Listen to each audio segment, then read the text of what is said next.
What's going on, guys? JPB Duel here. Hope you guys are enjoying your weekend.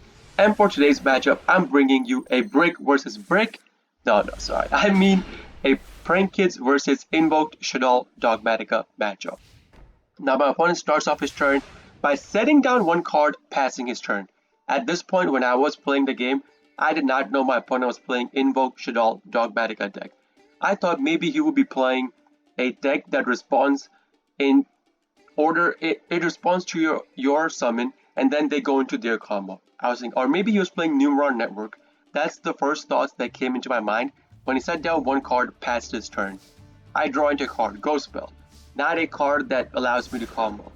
Now technically I had a play. I could have activated Pranks, discarded the Pandemonium, got a token would have gone into Meowmoo. I could have backed my opponent in the face for 1k with Meowmoo, but that is not a play that you want to make unless you're desperate in need of a monster on the field. So far, it did not, nothing shows me that I need to put a monster on the field. If I lose, then it was so be it situation for me, so I let it go like this. My opponent's turn. Draws, ends his turn. My opponent is as much as brick as I am.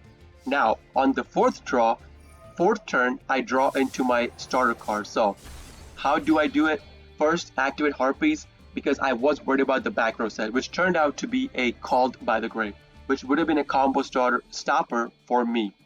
Granted, I had the Ghost Bell to negate the Call by the Grave, but I would rather save my Ghost Bell for my opponent's turn rather than use it to negate a Call by the Grave. So with Pansies, we go into our combo. Now you guys know the combo. You go into Meowmoo, activate the Prankkids from the graveyard, special out another Prankkids, link climb into your Doodle-Doo using the Prankkids on the field plus the Meowmoo, then activate your graveyard activation as Chain Link 1, Doodle-Doo as Chain Link 2, to chain block in case your opponent negates your search, and at this point, I did not need my Doodle-Doo search to go through. I already had the Pranks plus Panda in my hand, so I was good to go. I activate Pranks, get a copy of Roxy's, then activate Doodle-Doo, send it to the graveyard, target 2 copies of Prankkids monsters. I targeted the copies of Prankkids monsters because I did not need any card in the graveyard. Usually you target your Pandemonium or Pranks you send to the graveyard using your Fansies if you did not hard draw into them. Then activate Pranks, discard a monster, get a token. Those two go into another copy of Doodle-Doo. Now, if you guys already know by now, I love going through 2 Doodle-Doos. It's just a gateway so that I could recycle using my Prankkids Pranks without using up the Meowmoo in my graveyard and still activate Bow Wow Bark. Now, I specifically searched for Roxy's with the Prankkids place because the cards I had in my hand, I did not want to discard or banish any of them. I would rather banish the copy of Roxy's I searched using the Prankkids place off of the activation of the Roxy's in the graveyard. That's the only reason I searched for Roxy's with Prankkids place. Set down my Pandemonium, go into battle phase, hit him in the face for 2k, end my turn. Activate Pranks, recycle my cards, see what we draw into. Draw into an Effect Builder, really nice draw, because now I will be able to use Effect Builder to sort of disrupt my opponent's combo as well. Activate Bow Wow Bark on opponent's draw phase. My opponent uses Cyframe Gear Gamma on it, so I use my Ghost Bell to negate the Cyframe Gear Gamma. Now keep in mind, Cyframe Gear Gamma is not a hard once per turn, but you can only activate Cyframe Gear Gamma when you have no monsters in your monster zone. So if he puts a monster on the field and then I activate Butler, it would not matter to me. He would not be able to activate the Gamma from his hand because he has monsters on the field. So that's why I used the negate right here, not worrying about it later down the line. So as the effect resolves, Ghost Bell negates the Gamma, and this dude had a Royal Gamma. Insane he drew into it. And then I target the Fansies in the graveyard plus the Prankkids place, add them to my hand. My opponent activates Harpies to force out my Pandemonium. Now at this point, I still did not know what kind of deck my opponent was playing. I was thinking maybe he was playing a Kaiju deck, maybe again Numeron deck to force out my Butler to Kaiju my Butler and get it off of the field. That was what my thought process was at this point. But again, he forced me with the Harpies, so I have to go into my Butler. or just pass my turn after that.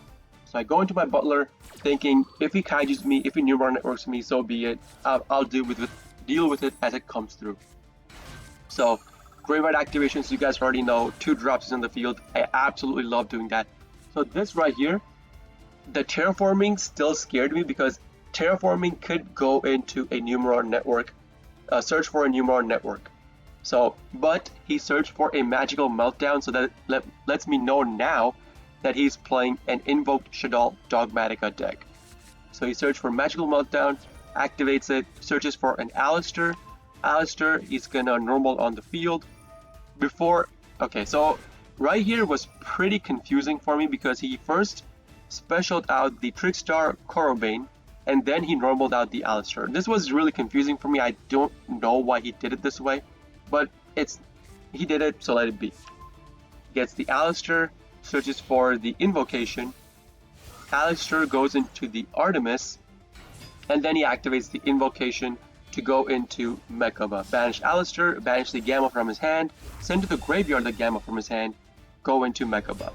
Mekaba on the field, activates the Invocation, gets the Alistair back in his hand. So right here, I made a play like this on purpose.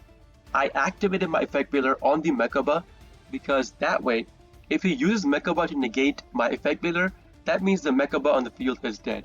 And if he doesn't use the Mekaba to negate the Effect Veiler, that means my Butler, Effect Veiler goes through and my Butler will be able to pop his whole field. So, you know, either way, I was going to pop the whole field anyways. No matter what he does, I was going to pop the whole field. Unless he had a Call by the Grave to negate my Effect Veiler, this pop is going to go through. So I played it like this. It resolves. My opponent does not do anything in response to that. So this means my Butler is active. His Mekaba negated. Now we have our Butler pop to go through.